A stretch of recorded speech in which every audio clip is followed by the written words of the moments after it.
primer ruido cardíaco es dado por el cierre de la válvula mitral, dado porque se empezó a despolarizar el ventrículo, dado porque vino el complejo QRS y empezó a despolarizar el tabique, las paredes libres y la región posterobasal. Y esta presión se alcanza 0, 1, 2, 3, 4, 5, 6, 7, 8, igual a esta, y realmente es 8 y una rayita más, y empuja la mitral, se cierra la mitral y se produce el primer ruido. Aquí quiero decir que termina algo y empieza algo. ¿Qué termina cuando se cierra la válvula mitral? ¿En qué andábamos nosotros? En la diástole del ventrículo izquierdo. ¿Y qué es diástole para las cavidades izquierdas o para cualquier cavidad mecánicamente hablando del corazón? Diástole es llenado, llenarse. Si yo cierro la válvula mitral, ¿el ventrículo se podrá seguir llenando? No. Entonces ahí termina la diástole del ventrículo izquierdo. ¿Y qué empieza? La sístole del ventrículo izquierdo. O sea que la sístole del ventrículo izquierdo empieza con el cierre de la válvula mitral. Empieza con el cierre de la válvula mitral. ¿Cómo está la válvula aórtica? Cerrada. ¿Va a cambiar el volumen o no va a cambiar el volumen si yo tengo las dos válvulas cerradas? No va a cambiar el volumen. Por eso, este periodo que empieza con el cierre de la válvula mitral, teniendo cerrada la aorta, se llama el famoso PIS. ¿Qué es el PIS? Periodo isovolumétrico sistólico. O sea que el PIS, que es el periodo isovolumétrico sistólico, inicia con el cierre de la válvula mitral, estando la válvula aórtica cerrada. Y el ventrículo, obviamente, acuérdate que mira, un detalle importante, esta situación del cierre de la válvula mitral, dado que el ventrículo izquierdo alcanzó los 8 milímetros y igualó la presión de la aurícula, coincide con la rama descendente de la onda R. Coincide con la rama descendente de la onda R. Por eso he colocado aquí la rama descendente de la onda R y aquí 8 milímetros de mercurio y aquí he colocado el mercurio cardíaco. Santiago pregunta.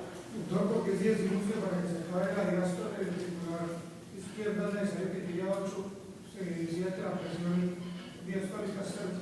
Sí, pero la presión diastólica del ventrículo es 0, pero la presión que debes alcanzar es la presión de la aurícula. Desde el ventrículo, tú tienes que alcanzar la presión de la aurícula para que esta válvula la puedas mover. Anatómicamente, mira la orientación de la válvula, viene en este sentido. Entonces, si tú aquí estás 0, 1, 2, 3, 4, 5, 6, 7, 8, igual a la presión de este momento, incluso 8 y una rayita, he insistido, tú eres capaz de mover la válvula. Entonces, yo estoy refiriéndome a estas presiones del ventrículo. Esto que estoy dibujando acá es el ventrículo. Pues yo tengo que llegar a subir la presión para igualar a la de la aurícula para cerrar la válvula. ¿Okay? Pero el ventrículo se sigue contrayendo. Díganme ustedes dónde para. 8. Obviamente, fíjate que apenas se contrayó, o se contrajo, perdón, a partir de la despolarización, el septum y parte de las paredes libres. No se han terminado de despolarizar las paredes libres y falta la región posterobasal. O sea que el ventrículo se sigue contrayendo. Díganme en dónde paro.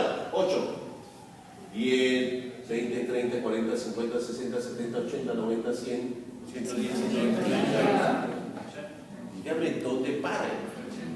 8, 10, 20, 30, 40, 50, 60, 70, 71, 73, 78, 79, 79.1, 80. Paro en 80. Yo paro en 80. No es que pare, sino que debo detener mi curso porque hay un fenómeno interesante.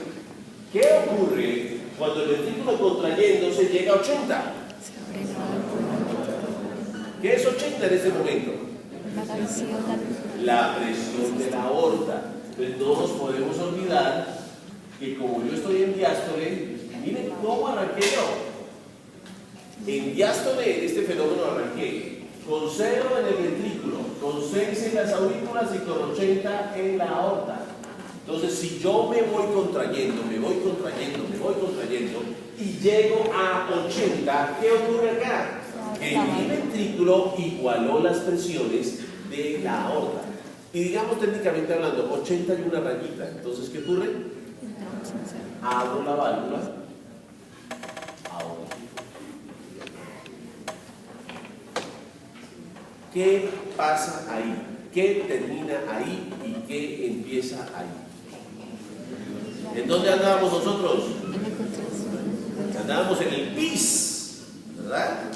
Que es la primera etapa de la sístole, periodo isovolumétrico sistólico. Entonces, si se me abre la válvula aórtica, ¿qué terminó? El PIS. ¿Y qué empieza?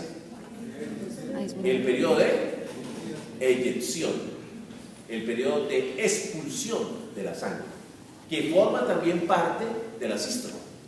O sea que la sístole del ventrículo izquierdo tiene dos periodos: el periodo isovolumétrico sistólico y el periodo de eyección o expulsión de la sangre. Muy bien.